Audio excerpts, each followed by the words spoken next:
Pada suatu hari, Kancil sedang mencari makanan di sebuah bukit. Ia dengan santai mencari makanan yang ia inginkan. Namun, ada hal yang terjadi saat ia sedang mencari buah-buahan. Kancil bertemu dengan gajah yang sudah lama mencarinya.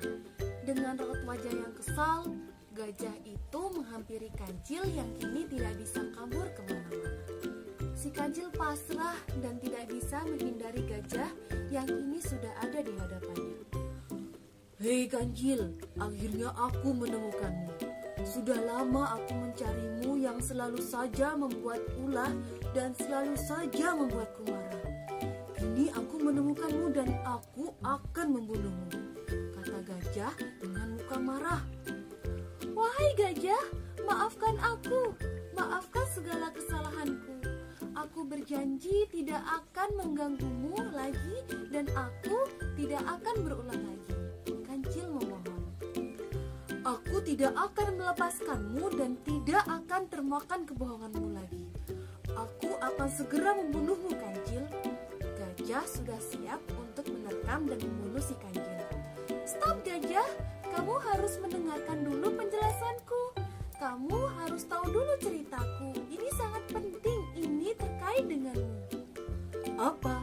Ceritakan sekarang, karena aku akan membunuhmu." Gajah terhenti dan sebentar mendengar cerita si Kancil. "Aku akan menceritakan semuanya kepadamu. Namun, kamu harus duduk dulu ya, dan aku akan menceritakan apa yang harus kamu tahu." Kancil mencoba untuk merayu si gajah. "Baiklah, aku akan menunggu cerita darimu. Ceritakan apa yang akan kamu ceritakan tentang aku. Aku ingin membunuhmu." Gajah menunda membunuh si Kancil dan menunggu cerita yang akan diceritakan oleh si Kancil. "Aku dengar ada yang akan melawanmu dan akan mengalahkanmu, gajah." "Maksudmu siapa?" "Entahlah, aku mendengar berita itu dari yang lain dan aku juga kesal mendengar hal itu."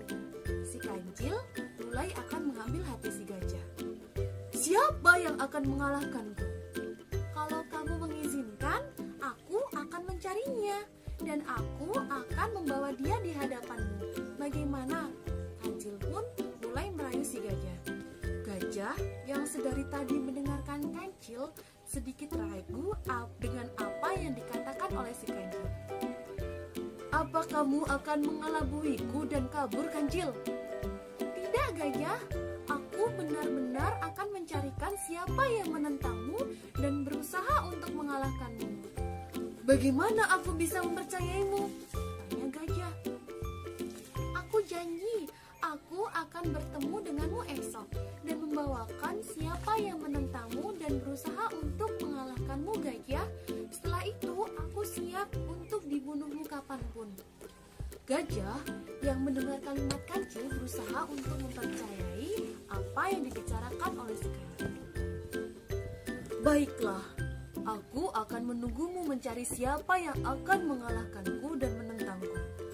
Aku tunggu sampai besok ya, dan jika tidak, kamu akan kubunuh jika aku melihatmu lagi." Gajah mengurungkan niatnya untuk membunuh Kancil saat itu juga. Gajah memberikan waktu untuk Kancil 1 malam dan akan menunggunya di tempat itu esok hari. Kancil yang cerdik bertemu dengan seekor semut yang sedang bergelombang. Lalu Kancil memanggil semut-semut itu. "Hei semut, aku ingin meminta bantuan pada kalian," minta Kancil. "Bantuan apa, Cil?" "Aku akan dibunuh gajah yang jahat itu. Aku minta bantuan kalian untuk melawan gajah itu."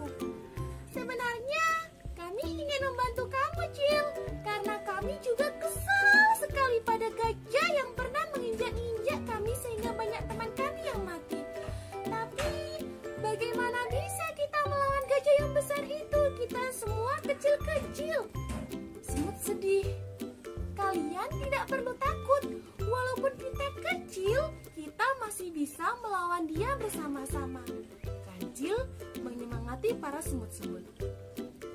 Sampai keesokan harinya, gajah sudah menunggu Kancil di tempat kemarin. Dia menagih janji Kancil untuk membawakan siapa yang menentangnya dan akan mengalahkannya.